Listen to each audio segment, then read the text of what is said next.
ওম শান্তি। আজকে বাবার 24 मार्च 2026 मुरली। बाबा बोलছে मीठे बच्चे, तुम्हें गृहस्थ व्यवहार में रहते कमल फूल समान पवित्र बनना है। কি বললো বাবা?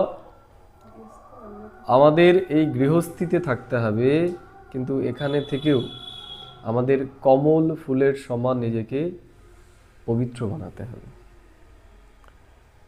बाबा बोलছে एक बाप की मत पर चलना है, कोई भी डिससार्विस नहीं करनी। बाबा बोलছে যে এই সময় একমাত্র বাবার কথা অনুসারেই চলতে হবে, আর কারো কথা যেন আমরা না শুনি। আর বাবা বলছেন এখন যেন আমরা ডিসসার্ভিস না করি, বাবার বদনাম হয় এমন কিছু যেন আমরা না করি। প্রশ্ন করছে বাবা আজকে, किन बच्चों को माया जोर से अपना पंजा मारती है, बड़ी मंजिल कौन सी है? কোন বাচ্চাদেরকে মায়া থাপ্পড় মারে আর আমাদের সবথেকে বড় লক্ষ্যটা কি? उत्तर बाबा बोलছে जो बच्चे देह अभिमान में रहते हैं उन्हें माया जोर से पंजा मार देती है। যারা দেহভানে থাকবে বাবা বলছে মায়া তাকেই আঘাত করবে। फिर नाम रूप में फंस पड़ते हैं। বাবা বলছে যে দেহ অভিমানে থাকবে সেই নাম রূপের মধ্যে ফেসে যাবে।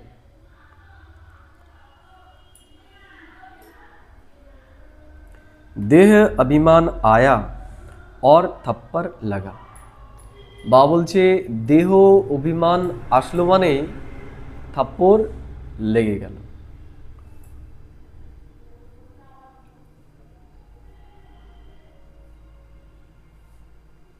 इससे पद भ्रष्ट हो जाता है। মায়ার থাপ্পড় যদি আমাদের লাগে বাবা বলছে আমরা পদভ্রষ্ট হয়ে যাব, যেই পদ আমাদের পাওয়া উচিত সেটা আমরা পাবো না।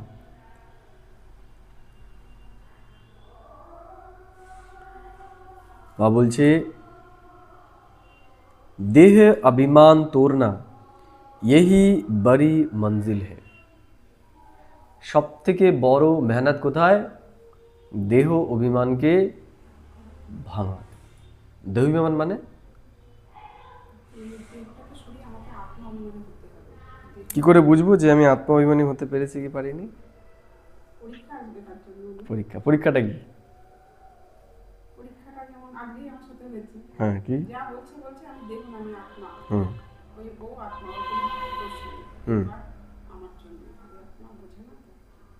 তুমি বলো।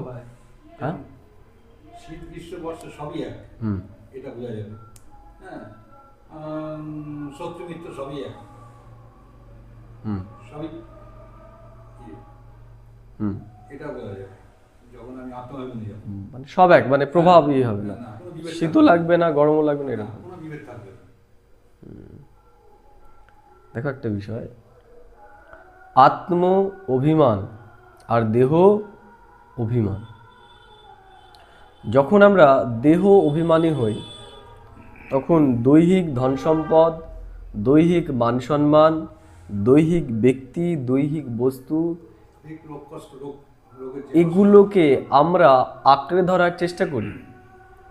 আমাদের সময়, সংকল্প, অর্থ সব এগুলোকে গ্যাদার করার পেছনে আমরা করি। আর আত্ম অভিমানী যখন হব, তাহলে আত্ম অভিমানী যদি হই আমরা, তা বাবা এখন আত্মার পরিচয় দিয়েছে, সৃষ্টিচক্রের জ্ঞান দিয়েছে, তাহলে আমি যদি নিজেকে আত্মা অনুভব করি, এখন আমি সৃষ্টির কোন পর্যায়ে রয়েছি? একদম অন্তে। তা বাবা কি বলছে?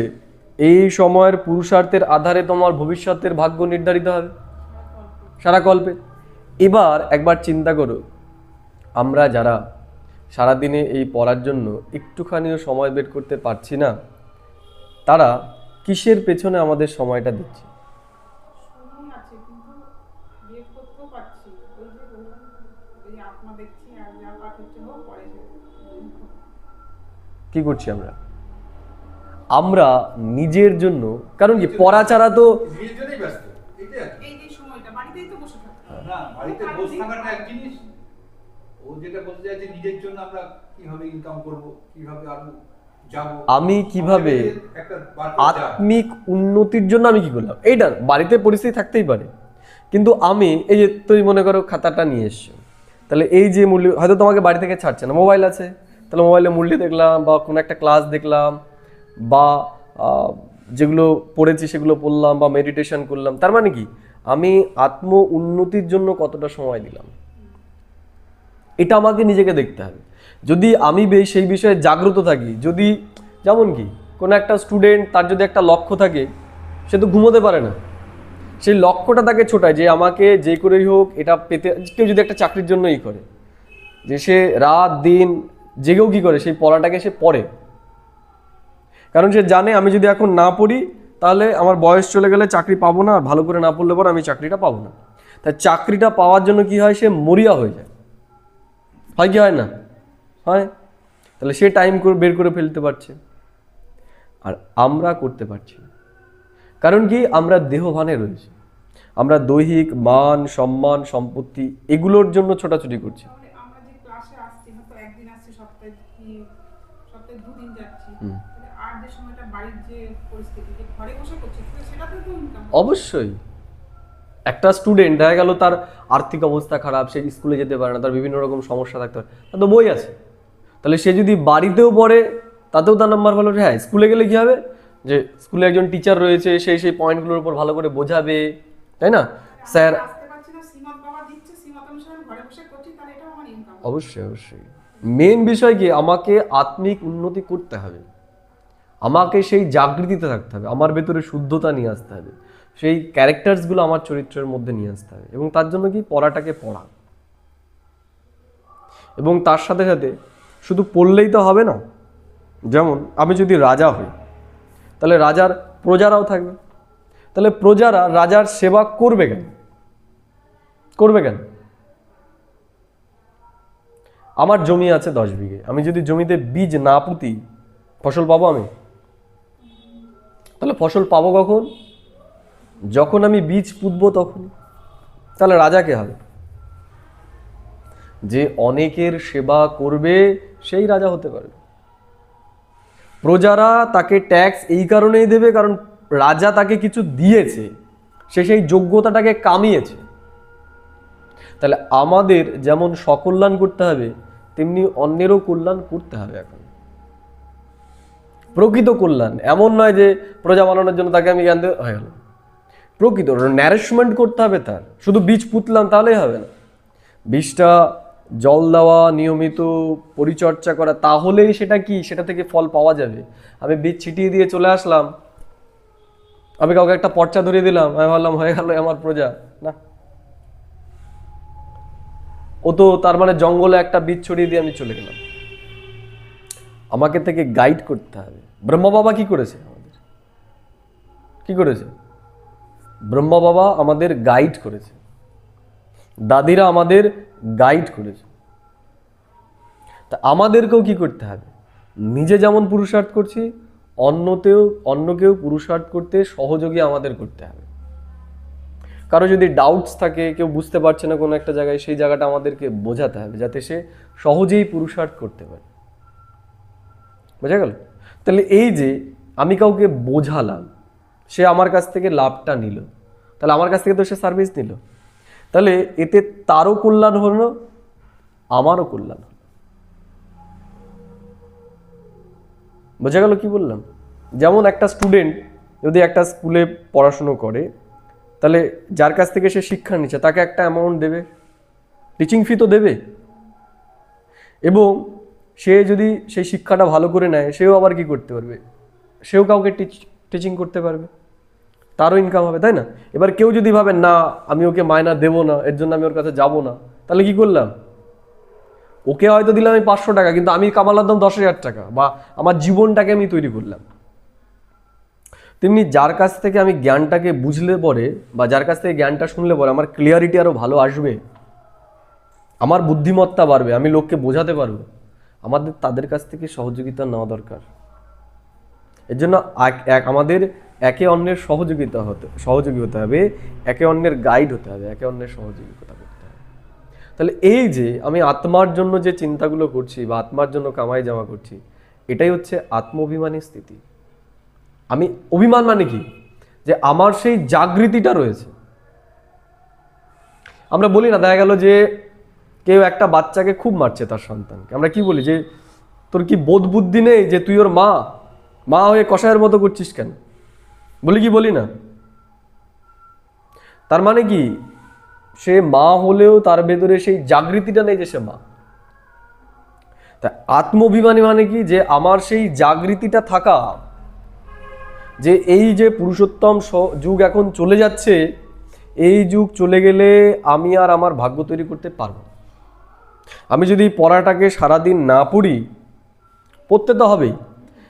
আমি সারাদিন নোংরা ঘাটছি, যেমন আমি সারাদিন নোংরা ঘাটছি, আর যদি চান না করি আমার গায়ে কী হবে? দুর্গন্ধ জমবে একাই। একটা জামা আমি পরেই যাচ্ছি, ওটা ধুচ্ছি না, কি হবে? গন্ধ বেরোবে। ঠিক তেমনি একই রকমভাবে আমরা যদি জ্ঞানের টাচে না থাকি, রেগুলার আমরা জ্ঞান স্নান না করি, আমাদের ভেতরে কখন যে ময়লা জমবে আমরা বুঝতে পারবো না। এই জন্য রেগুলার আমাদের পড়ার টাচের মধ্যে থাকতে হবে। সব থেকে উত্তম তো ক্লাসে উপস্থিত থেকে করা, কারণ সেখানে একটা পড়ার পরিবেশ রয়েছে। যেমন আমরা লাইব্রেরিতেই যাই কেন পড়তে? কারণ সেখানে বই থাকে, সেখানে পড়ার একটা পরিবেশ থাকে।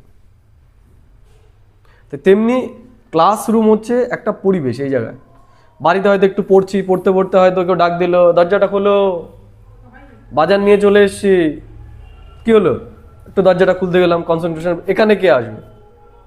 এখানে তো বাড়ি থেকে কেউ ডাকতে আসবে না। তাহলে এখানে আমি ফুল ফোকাসের সাথে পড়তে পারছি, ধ্যান দিয়ে পড়তে পারছি। এখানে কিছু একটা বুঝতে না পারলে পরে যারা গাইড রয়েছে তারা আমাকে গাইড করবে।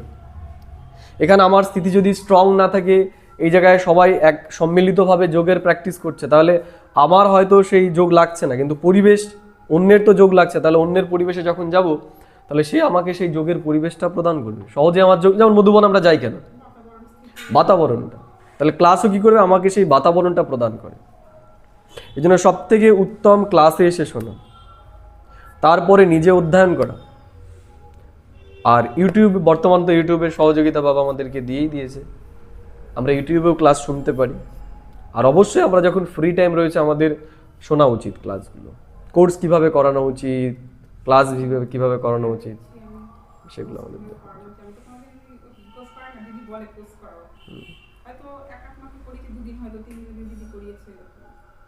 শেখা উচিত। দেখো একটা বিষয়, আমাদের যদি প্রপার জ্ঞান না থাকে তাহলে আমরা ভয় পাবো কাউকে কিছু বলতে গেলে। কিন্তু আমাদের কাছে যদি প্রপার জ্ঞান থাকে, অনেক জ্ঞান থাকে, যেই আত্মায় আসবে না কেন তখন তাদেরকে আমরা বোঝাতে অসুবিধা হবে না। এই জন্য শিখতে হবে, শেখাটা বড় একটা জিনিস। শিখলে লস নেই, না শিখলে লস আছে। এই জন্য যখন ফ্রি টাইম রয়েছে কাজ করতে করতে শুনি না, কাজ করতে করতে কোর্স শুনি, ক্লাস শুনি, যারা রয়েছে তাদের মূল্য শুনি।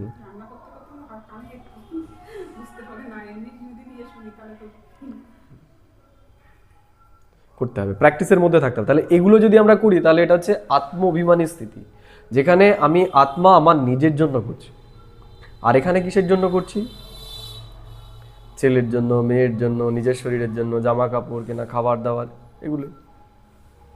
তা এই যে সচেতনতা, শরীরকে সুস্থ রাখতে গেলে তো শরীরের জন্য দরকার, কিন্তু এটাও মনে রাখতে হবে যে আমি আত্মা, আমার আত্মার নিজের কামাইটাও জমা করতে হবে জন্মান্তরে।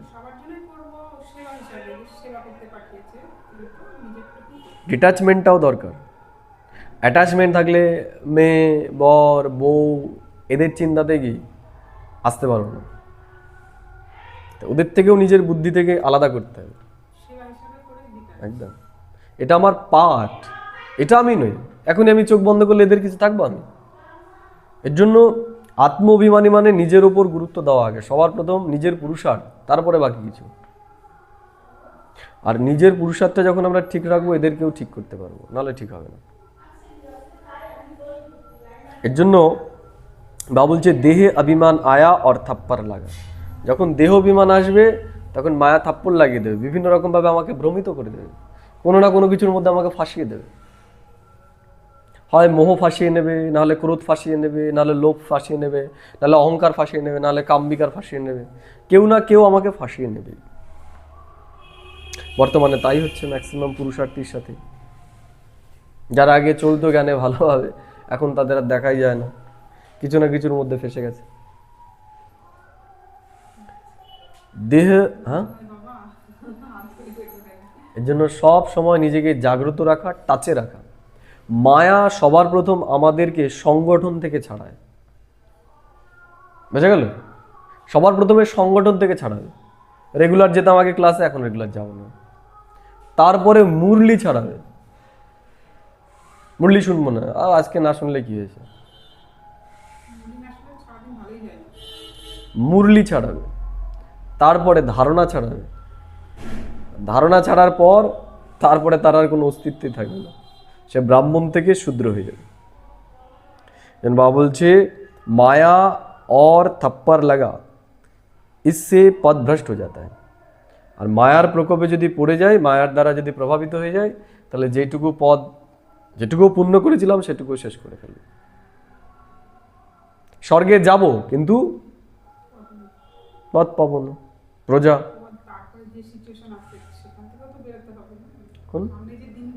ওখানে তো সবার আগে ডিপ্রেশনে এরা যাবে, যারা ঠিকঠাকভাবে পুরুষার্থ করছে না, আলবেলাপন। দেখো এখনো তো আমাদের রিয়ালাইজ হচ্ছে না আমরা কি পেয়েছি। একবার আমরা চিন্তা করি না, ঈশ্বরকে আমরা পেয়েছি, ঈশ্বরকে পেয়েছি, ঈশ্বর আমাদেরকে শিক্ষা দিচ্ছে, আমরা সেই শিক্ষাটা নিচ্ছি। প্রধানমন্ত্রী আসলো আমাদের জন্যই, আমরা সেখানে উপস্থিত রইলাম না। আর এখানে স্বয়ং ঈশ্বর এসেছে, আমরা সেই পড়াটা পড়ছি না। তাহলে এইটা যখন আমাদের রিয়েলাইজেশন হবে, এখন তো হচ্ছে না আমাদের, যখন হবে তখন আমাদের মানসিক অবস্থা কি হবে? আফসোস, আফসোস। যেমন হয় না, আমাদের যদি খুব মূল্যবান জিনিস হয়, আমরা সস্তায় বিক্রি করে ফেলি, তারপরে জানতে পারি যে জিনিসটার এত দাম ছিল, কি হয়? আফসোস হয় না?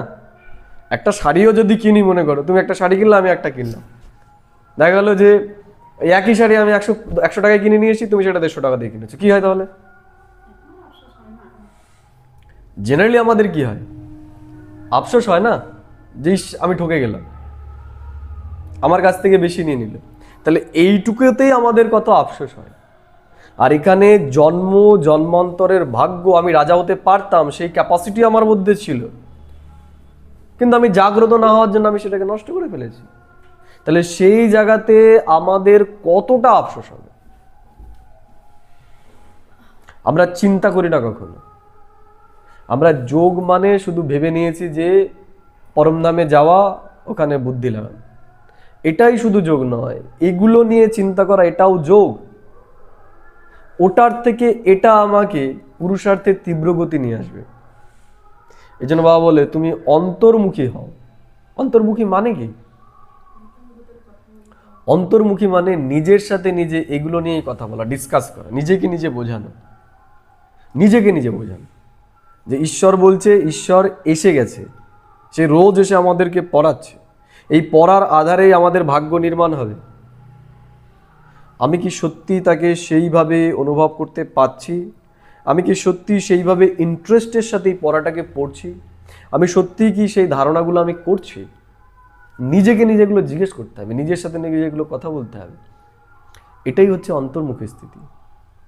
এটাই আমাদের পুরুষার্থে তীব্র গতি আনবে, এটাই আমাদের ভেতর থেকে আলবেলাপন, আলস্যকে দূর করবে। নাহলে আমাদের ভেতর থেকে আলবেলাপন, আলস্য যাবে না। বাবা कहते बच्चे देही अभिमानी बनो। তাহলে এখন নিজেকে এই দেহ থেকে একটু ডিট্যাচ করেও চিন্তা করতে হবে। যেমন যখন হয় না, যখন ঝগড়া হয়, আমরা ঝগড়া করি দুজনে, তখন দুজনের কেউই বুঝতে পারে না যে ঝগড়াটা করছে কেন। যে থার্ড পার্সন থাকে, যে ডিট্যাচ হয়ে দেখে, সে বুঝতে পারে যে কি করলে পরে সমাধান হবে, তাই না? আমরা বুঝতে পারি। এর জন্য দেখা যায় যে আমি লোকের বাড়ির ঝগড়া সামলাই বা অন্যকে বোঝাই, আমার বাড়ির ঝগড়া হলে পরে তখন আর আমি সামলাতে পারছি না। কারণ কি, আমি সেই ঝগড়ার মধ্যে অ্যাটাচড হয়ে গেছি। তা বাবাও বলছে তুমি যদি দেহভানে থাকো তাহলে এগুলো রিয়েলাইজ করতে পারবে না। একটু দেহর থেকে ডিট্যাচ হয়ে তুমি চিন্তা করো। শরীরটাকে সরাতে চাই না, শরীরের মধ্যে থেকে আত্মাটা আমি এই শরীরে নেই, এখন আমি যাদের জন্য করছি, যাদের জন্য বলছি আমি সময় বের করতে পারছি না, এই করতে পারছি না, এদের জন্য করছি বলছি, তো আমরা একটু শরীর থেকে আমরা ডিট্যাচ হয়ে যাই। এই শরীরটা আমি নই, এরা কে তাহলে আমার? আমি যাদের জন্য করছি, যখন অন্তিম সময় হবে তখন তারা যদি জানতে পারে যে তাদের জন্য আমি করতে পারি না, তারা তখন কি বলবে? যেমন বলা হয় না, রত্নাকর দস্যু যখন বাল্মীকি, ও তো ছিল ডাকাত ছিল, তো যখন ওই ওনার নামটা ভুলে গেছি আমি, একজন সন্ন্যাসী, উনি যখন যাচ্ছিল তখন ওনাকে লুট করার জন্য হয়েছে। তো তখন রত্নাকর দস্যুকে বলছে যে সে এই যে পাপগুলো করছে কেন করছে, পাপের ফল তো তাকে পেতেই হবে। তো তখন সে বলেছে রত্নাকর দস্যু যে আমি আমার মা বাবা সন্তান বউ এদের জন্য করছি, আমি আমার নিজের জন্য করছি না। তা তখন রত্নাকর দস্যুকে জিজ্ঞেস করেছে যে তুমি ওদেরকে জিজ্ঞেস করে আছো, আমি এখানেই থাকবো, আমি কোথাও যাচ্ছি না, আমি এখানেই থাকছি, আমার যা কিছু তুমি নিয়ে নিও, কিন্তু তার আগে আমাকে মেরেও ফেলো, কারণ ও সব কিছু নিয়ে মেরে ফেলতো। কিন্তু তার আগে তুমি তোমার মা বাবার কাছে গিয়ে, স্ত্রী সন্তানদের কাছে গিয়ে জিজ্ঞেস করে আসো যে এই যে তুমি যে পাপ কাজ করছো, এই পাপের যখন ভাগীদার হবে, পাপের যখন হবে, ফল প্রাপ্তি হবে, তখন তারা কি এই ফলের ভাগীদার হবে এই পাপের? রত্নাকর দস্যু গেছে, গিয়ে জিজ্ঞেস করেছে যে আমি তোমাদের জন্য করছি চুরি ডাকাতি, তা যখন আমাকে সাজা দেওয়া হবে তাহলে আমার পাপের ভাগীদার তোমরা হবে তো? কি উত্তর দেবে?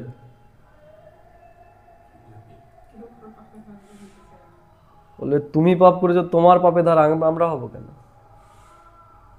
তাই পাপের ভাগীদার যদি না হয়, তাহলে এই যে আমি আমার ভাগ্য থেকে নিজেকে বঞ্চিত করছি, কাদের জন্য করছি? এটা আমাদের এই শরীর থেকে ডিট্যাচ হয়ে একটু চিন্তা করতে হবে, কার জন্য করছি আমি? এটা তো অভিনয় মাত্র, এখানে অভিনয় করছি। হ্যাঁ, তাদের দায়িত্ব আমি পেয়েছি, তাদের কর্তব্য আমি পেয়েছি, যতটা সম্ভব আমি করব, তার থেকে বেশি নয়। বাবা বলে না, একটা কথা আছে না যে নিজে বাঁচলে কার নাম? বাবার নাম না, বাপের নাম। আমি যদি থাকি তাহলে এরা থাকবে, আমি না থাকলে এরাও থাকবে না। এই জন্য সবার প্রথমে স্বপুরুষার্থ, নিজের ভাগ্যটাকে আমাদের উঁচু করতে হবে। বাবা আমাদের ছেড়ে যেতে বলেনি, সন্ন্যাসীরা তো ছেড়ে দিয়ে চলে গেছে সংসার। বাবা বলছে সংসারের মধ্যে থাকো কিন্তু ব্যালেন্সটা রেখে। তোমরা সেই ব্যালেন্সটাকে রাখছো না, তোমরা এতটা এই সংসারের মধ্যে ডুবে যাচ্ছ, নিজের পুরুষার্থটা করছোই না। আত্মাভিমানী মানে যে নিজেকে এই কথাগুলো শোনায়, যে নিজেকে এই কথাগুলো বোঝায়, সেই পুরুষার্থ করতে পারবে। না হলে মায়া এমন না, আমাদের পুরুষার্থীদের বিভিন্ন রকমভাবে ভুলিয়ে ভালিয়ে ঠিক কিছু না কিছুর মধ্যে ফাঁসিয়ে দেবে, এবং ফাঁসিয়ে দিচ্ছেও আমাদের। বাবা বলছে, बाबा कहते बच्चे देही अभिमानी बनो, जैसे बाप ओबीडियंट सर्वेंट है, कितना निरअहंकारी है, ऐसे निरअहंकारी बनो, कोई भी अहंकार ना हो। तो बाबा বলছেন বাবা যেমন ওবিডিয়েন্ট সার্ভেন্ট নিরঅহংকারী, আমাদের তেমনি নিরঅহংকারী হতে হবে। ओम गीत ना वो हमसे जुदा होंगे, ओम शांति। बच्चों ने गीत सुना, बच्चे कहते हैं हम बाबा के थे और बाबा हमारा था। তা আমরা কি বলছি এখন? বাবা আমার ছিল আর বাবার আমরা হই। চিন্তা করো, এখন সেই সময় যখন ঈশ্বর আর আত্মার মিলন হয়েছে, আত্মা পরমাত্মার মিলন হয়েছে, আমরা সেই সময় রয়েছি। এই পুরো কল্পে আর কোনো সময় এইটা হবে না আমাদের সাথে। আমরা সেই জিনিসটাকে কতটা অনুভব করতে পারছি, যতটা অনুভব করা উচিত আমরা কি ততটা অনুভব করতে পারছি? নিজেকে জিজ্ঞেস করতে হবে যে আমার যতটা করা উচিত ঈশ্বরকে অনুভব, আমি কি সেটা করতে পারছি? ঈশ্বরকে আমি পেয়ে গেছি, সেটা কতটা আমি রিয়েলাইজ করতে পারছি, কতটা আমি অনুভব করতে পারছি, যতটা করার ততটা কি পারছি সেটা দেখতে হবে। যেমন একজন অ্যাথলেটিক, সে তখনই কোনো মেডেল, অলিম্পিক হোক বা যাই হোক, সেটা তখনই সে জয় করতে পারে যখন সে তার বেস্ট দেয় এবং তার জন্য নিজেকে সে চেক করে যে আমি কতটা প্রিপেয়ার। বুঝা গেল?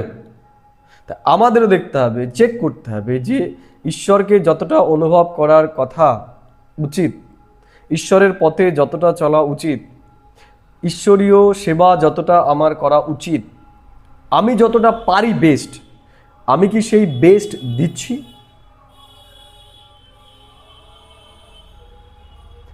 অষ্টরত্নে যেতে গেলে বা 16,108-এর মধ্যে যেতে গেলে বা 9 লক্ষের মধ্যে যেতে গেলে যেই যোগ্যতাগুলো থাকা উচিত, সেই যোগ্যতাগুলো, সেই পুরুষার্থ, সেগুলো কি আমি করছি? আমরা যেটুকু করছি সেটুকুতেই যেন আমি সন্তুষ্ট না হই। একটা অ্যাথলেটিক, সে যদি একটা, মনে করো একটা মাঠের 5 পাক দেয়, সেটা দিয়ে যদি সে সন্তুষ্ট হয়ে যায়, বাহ আমার 5 পাক হয়ে গেছে, তাহলে সে কোনোদিন মেডেল জিততে পারবে না। মেডেল জিততে গেলে তাকে তার বেস্টটুকু দিতে হবে, বেস্ট, এবং তাকে রেগুলার সে যেটুকু করছে তার থেকে আর একটু বেশি করার চেষ্টা করতে হবে। কালকের মুরলিতেই ছিল, বা বলছে প্রত্যেক দিন যেন আমরা অনুভব করি রেগুলার আমাদের সমুন্নতি হচ্ছে, যেন মনে না হয় যে 10 বছর আগে, 2 বছর আগে, 5 বছর আগে আমার স্থিতিটা আরো ভালো ছিল, খুশিটা আরো ভালো ছিল, এখন কমছে, এটা যেন মনে না হয়। তার মানে আমি ডাউন পড়ে যাচ্ছি। বলছি যে মূল বিষয় হচ্ছে যে আমি কোন অবস্থা থেকে করছি। আমার কাছে যদি 100 টাকা থাকে, আমি 2 টাকা দিলেই যে 100 কোটির মালিক, 1 কোটি দিয়েছে, তার থেকে আমি এগিয়ে গেছি। যার কাছে 24 ঘন্টা, যে পুরোপুরি বাবা তাকে সুযোগ দিয়েছে সেন্টারে থেকে করার 24 ঘন্টা, সে 24 ঘন্টার মধ্যে 1 ঘন্টা দিল, আর আমি বাড়ির সমস্ত কাজ কর্ম সামলে 1 ঘন্টা সময় পেলাম, সেটার মধ্যে আমি 15 মিনিট দিচ্ছি, তাহলে আমি তার থেকে এগিয়ে গেলাম। ঈশ্বর পার্সেন্টেজে দেখে, অবস্থা দেখে। এই দুনিয়াতেও তো যখন অলিম্পিকে খেলা হয় না, যারা 45 মানে ভাগ থাকে, 45 কিলো ক্যাটাগরির, মানে যার ওয়েট 45, ঘরে বসে বাবাকে শর্ট দিচ্ছি, সেটাও একটা ইনকাম, বা কাউকে শোনাচ্ছি, সেটাও একটা ইনকাম। অবশ্য সব কিছুতে ইনকাম। বোঝা গেল? তাহলে এমন নয় যে আমি গৃহস্থিতে রয়েছি, আমার সময় নেই বলে আমি 108-এ যেতে পারি না, যেতে পারি। আমার কাছে যেটুকু আছে সেটাকে আমি কিভাবে ইউজ করছি সেটার উপর নির্ভর করছে পার্সেন্টেজ। বুঝা গেল? ব্রহ্মা বাবা তো তার সব সম্পত্তি দিয়ে দিয়েছিল, মাম্মাকে দিয়েছিল। মাম্মার কাছে তো পয়সা ছিলই না, সে এত উঁচু হলো কি করে, তাই না? তো সেটা দেখতে হবে। ঈশ্বর প্রত্যেকের অবস্থান দেখে, যে সে কোন অবস্থা থেকে করছে, তার ভাবটা কি। এর জন্য আমরা প্রত্যেকেই পারি, এর জন্য আমাদের বেস্টটা আমাদের করতে হবে। আমরা বেস্ট যেটুকু করতে পারছি সেই পুরুষার্থটা আমাদের এখন করতে হবে।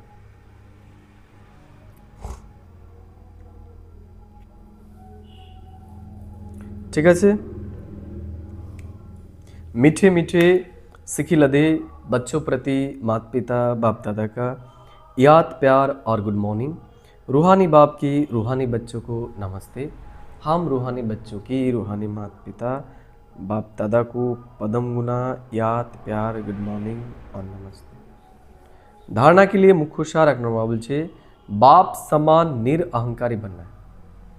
তাহলে বাবার সমান নিরঅহংকারী এখন আমাদের হতে হবে। किसी से सेवा नहीं लेनी है। কি বললো? যে কারো কাছ থেকে যেন আমরা সেবা না নিই। সেবা মানে কোন সেবা? জ্ঞানের সেবার বাবা কথা বলছে। এই জলের মগটা নিয়ে আয় তো, বসেই আছি, হাত বাড়লে হয়তো আমি পাই, তাই না? আমার জামাটা একটু দিয়ে দিস তো, আমার থালাটা একটু মেজে দিস তো। আমি পারছি করতে, কিন্তু আমি করছি না। বা বলছে এই যে আমি সেবা নিচ্ছি এই সঙ্গম যুগে, ও আমার একটা থালা ধুয়ে দিল, একবারই দিল, একটা জন্ম ধরে ওর থালা ধুয়ে দিতে হবে আমার। অর্থাৎ যেটুকু আমরা পারি সেটা আমাদের নিজেই করতে হবে। আমরা যেন এখানেই রাজত্ব করা শুরু না করি, এখানে প্রজা হয়ে থাকতে হবে, তাহলে ওখানে রাজা হতে পারে। আর এখানে যদি রাজত্ব করা শুরু করি, সবকিছু সেবা করে করে বাবা এর জন্য কারো কাছ থেকে এখানে যেন আমরা সেবা না নিলে পরেই সেটা, বাবা বলেছে এখন যে যেটা করবে সেটার পদমগুণা পাবে। সেবা করলেও পদমগুণা পাবো, আবার সেবা নিলেও পদমগুণা দিতে হবে। এখানে জ্ঞানের সেবার কথা বলেনি বাবা, এটা যেন আমরা ভুল না করি বলি যে কারো কাছ থেকে আমি জ্ঞান শুনছি, বিষয়টাকে বুঝছি, তার মানে তার হতে হবে। এখানে বুঝতে হবে, কারণ কি জ্ঞান আমাদের আরো স্পষ্টতা প্রদান করবে। বুঝা গেল? যত আমরা জ্ঞান শুনবো, জ্ঞান আমাদের স্পষ্টতা প্রদান করবে। এখানে বাবা জ্ঞানের সেবার কথা বলেনি, এখানে যেটা বলছে হুকুমদারি করা, জামাটা ধুয়ে দাও, প্যান্টটা ধুয়ে দাও, খাবারটা গরম করে দাও, ঠান্ডা খাবার খেতে পারি না, গরম লাগবে, তাই না? এই যে বিষয়গুলো, এগুলো যেন আমরা না করি। এগুলো এখন করলে পরে সেগুলো আবার ফেরতও দিতে হবে। এই জন্য বাবা বলছে, বাবা তো চায় না যে আমরা বেশি ফাঁসি, বেশি লস হোক আমাদের, এই জন্য সাবধান করে দিচ্ছে। লক্ষ্মীকে করে চাইলে করে দিতে হবে, জানি তো ঝামেলা। হ্যাঁ, চাইলে তো করতে দিতেই হবে, দেবে আবার, অসুবিধা কি না? হ্যাঁ, আমি যেন বলি না, আমি করে নেবো। অনটা করে দেবো, নিলে পরে তো বেশ ভালো। তো যেমন কি করে মানে, আমি তো করি। যেমন যারা লোন দেয়, নেবে, নাও নাও, অসুবিধা কি, নাও। যারা ইএমআই দেয়, দেখবে না যে ব্যাংক থেকে ফোন করে, আপনার একটা লোন আছে, নেবেন নাকি? তাই না? ওরা তো দেওয়ার জন্য প্রস্তুত, দিলে পরে সুদ সমেত পাবে। তা আমাদের ওরকম লাগবে নাকি সেবা? পা টিপে দেবো, গা টিপে দেবো, জলটা গরম করে দিতে হবে, রান্না আর কি রান্না করে দেবো। এখন যদি দুটো করি, ওর করতে হবে 1000 রকমের পদ করে দিতে হবে আমাকে, জন্মান্তর, তাই না? তাই তো। আমি বাড়িতে বলি ভাত গরম করে। এই জন্য বাবা বলছে কিসি সে সেবা নেই লেনি, কিসি কো দুঃখ নেই দেনা, কাউকে যেন আমরা দুঃখ না দিই। বোঝা গেল? তো দেখতে হবে যে এখানে আমরা রাজা যেন না হয়ে যাই। এখানে রাজা হলেই মুশকিল, এখানে তো ফকির হয়ে থাকতে হবে। আমরা এখন ঈশ্বরীয় গভর্নমেন্টেরই না চাকর না, বাবা বলেছে না যে আজকে প্রথমেই তো বাবা বললো গড নিজ সার্ভেন্ট হবে। তাহলে সার্ভেন্টই মনে করতে হবে, এখানে যেন রাজা না হয়ে যায়, সঙ্গম যুগে যেন রাজা না হয়ে যায়, দাদা দিদি না হয়ে যায় বড়, তাহলেই মুশকিল হবে সেখানে। এখানে সার্ভেন্ট হয়ে থাকতে হবে। সার্ভেন্টকে আবার বাবা কোনো সময় বলে, সবসময় মাথা ভালো না, যেন আমি আসবো, আসতে দেবে না, এইখানটায় তো আমি মানতে পারবো না। সেই জায়গাটায় বুঝতে হবে কোথায় আমাকে কোনটা প্রয়োগ করতে হবে। এখানে কি বলছে?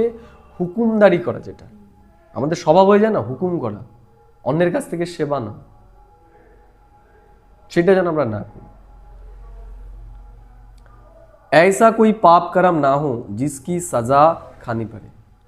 পাপ করো, এটা তো পাপ নয়, আর ওটা পাপ যে আমি কাজ করছি, আমার হাতে কাজ রয়েছে, আর কেউ আমাকে ফ্রি বসে রয়েছে, তাও আমাকে বলছে যে জলটা এনে দাও।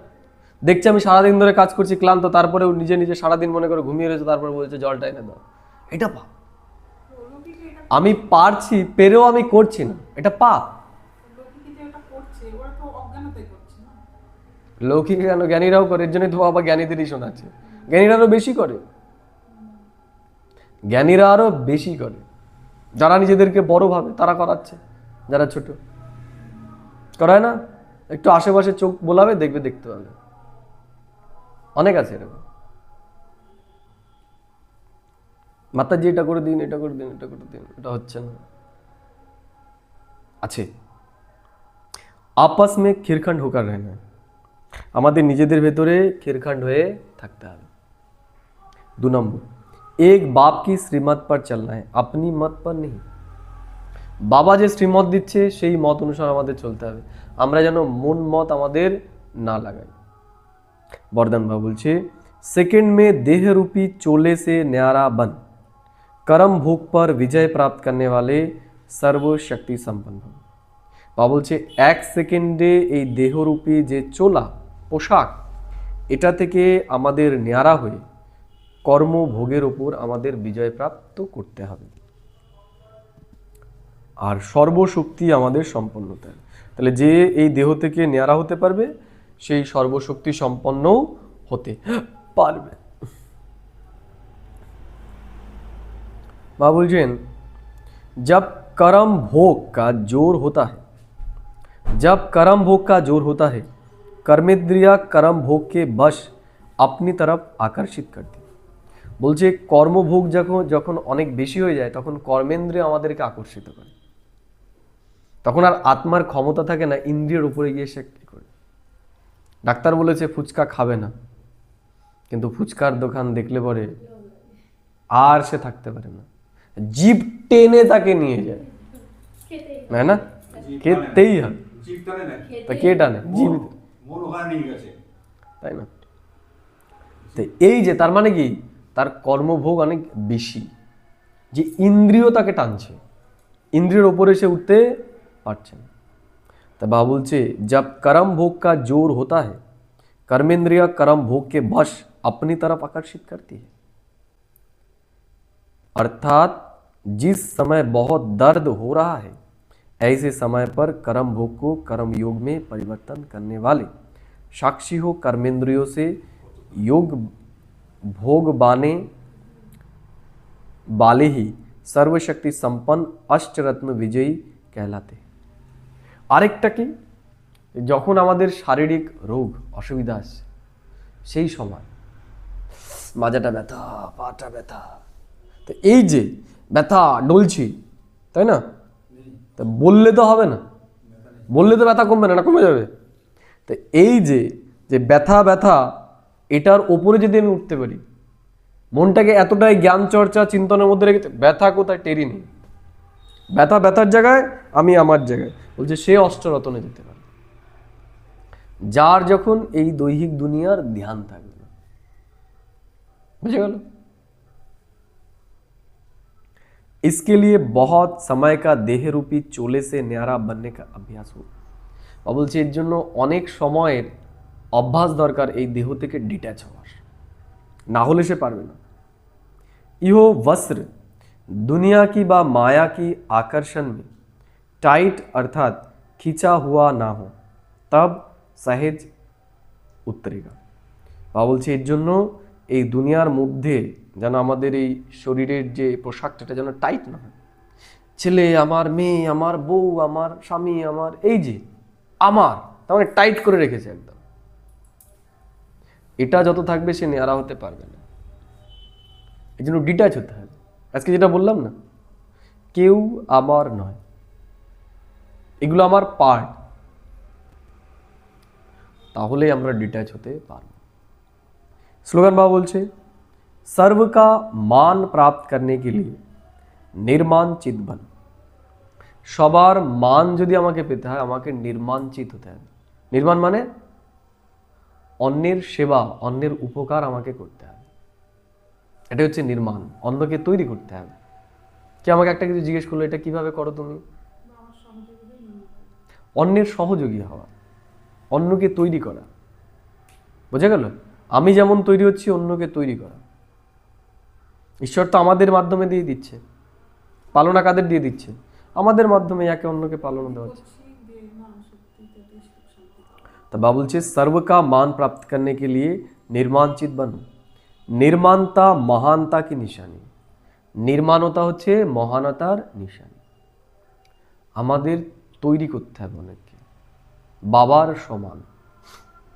বাবা যেমন তেমন সবাইকে তৈরি করতে হবে পালনা দিয়ে। ये अव्यक्त इशारे निश्चय के फाउंडेशन को मजबूत कर सदा निर्भय और निमित्त रहो। साकार में अगर कोई निमित्त श्रेष्ठ आत्मा साथ में होती है तो उनसे कोई भी बात वेरीफाई कराए फिर करेंगे तो निश्चय बुद्धि होकर रहेंगे।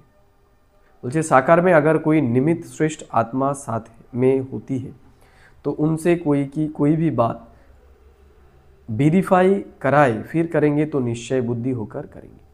বলছে সাকারে যদি আমাদের থেকে বড় কেউ থাকে, আমি যেটা করতে চাইছি সেটা যদি তার কাছ থেকে ভেরিফাই করে আমরা করি, যেটা করব, দেখা গেল তার সেটা তো অভিজ্ঞতা রয়েছে, সে তো বলে হ্যাঁ করো, তাহলে আমরা কি নিশ্চিত হয়ে সেটা করতে পারি। निर्भयता और निश्चय दोनों गुणों को सामने रख करेंगे। তার ভিতরে নির্ভয়তা থাকবে আর নিশ্চয় থাকবে, এই দুটোকে সামনে রেখে সে করতে পারবে। তো जहाँ सदा निश्चय और निर्भयता है वहाँ सदैव श्रेष्ठ संकल्प की विजय है। বলছে যেখানে নিশ্চয় আর নির্ভয়তা আছে সেখানে শ্রেষ্ঠ সংকল্প বিজয় অবশ্যই আছে। जो भी संकल्प करते हो अगर सदा निराकार और साकार साध व सम्मुख है तो वेरीफाई कराने के बाद निश्चय और निर्भयता से करो। बोलछे जो भी संकल्प करते हो अगर सदा निराकार और साकार साध व सम्मुख है तो वेरीफाई कराने के बाद निश्चय और निर्भयता से करो। साकार और निराकार माने ब्रह्मा बाबा शिव बाबा, যে আমার জায়গায় যদি এই কাজটা ব্রহ্মা বাবা বা শিব বাবা করতো তাহলে কি তারা করতো, এটা চিন্তা করে আমাকে করতে হবে। इससे समय भी वेस्ट नहीं जाएगा।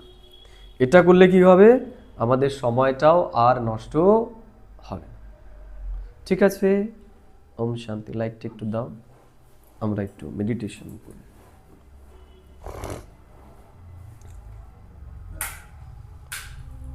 ওম শান্তি। নিজেকে স্থিত করব আমরা আমাদের স্বস্থিতির আসন, এবং বাবা আজকে আমাদের যা বলল আমরা সেগুলো নিয়ে চিন্তা করব। বাবা আজকে বলল যে আমাদের এই গৃহস্থ ব্যবহারে থেকে এখন কমল ফুলের সমান পবিত্র হতে হবে।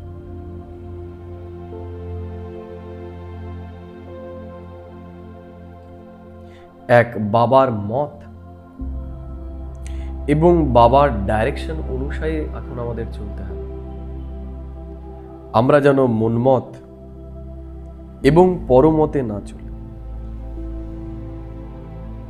বাবা বললেন কোন বাচ্চাদের মায়া জোরে থাপ্পড় লাগায়, আর আমাদের সব থেকে বড় মঞ্জিল কি? বাবা বললেন যে দেহ অভিমানী স্থিতিতে থাকে, মায়া তাকেই থাপ্পড় লাগায়। বাবা বললেন আমাদের সব থেকে উঁচু লক্ষ্য হলো এখন দেহি অভিমানী হওয়া, এই দেহের ভান থেকে, দেহের বিকর্ম থেকে নিজেকে মুক্ত করা। বাবা আজকে আরো বলল আমাদের যে এখন আমাদের বাবার সমান নিরহংকারী হতে হবে। বাবা বললেন আমরা কারো কাছ থেকে যেন এখন সেবা না নিই, আমাদের অনেকের কল্যাণ এখন করতে হবে। আমাদের সবার সাথে এখন ক্ষীরখণ্ড হয়ে থাকতে হবে, কারো সাথে আমরা যেন ঝামেলা না করি। এক বাবার মতে আমাদের চলতে হবে, মন মত এবং পরমতে আমরা যেন না চলি। বাবা বললেন সবার মান যদি আমাদেরকে প্রাপ্ত করতে হয় তবে এখন আমাদের নির্মাণচিত হতে হবে। যার ভেতরে নির্মাণতা থাকবে সেই মহান আত্মা হতে পারে। বাবা আজকে বরদানে বলল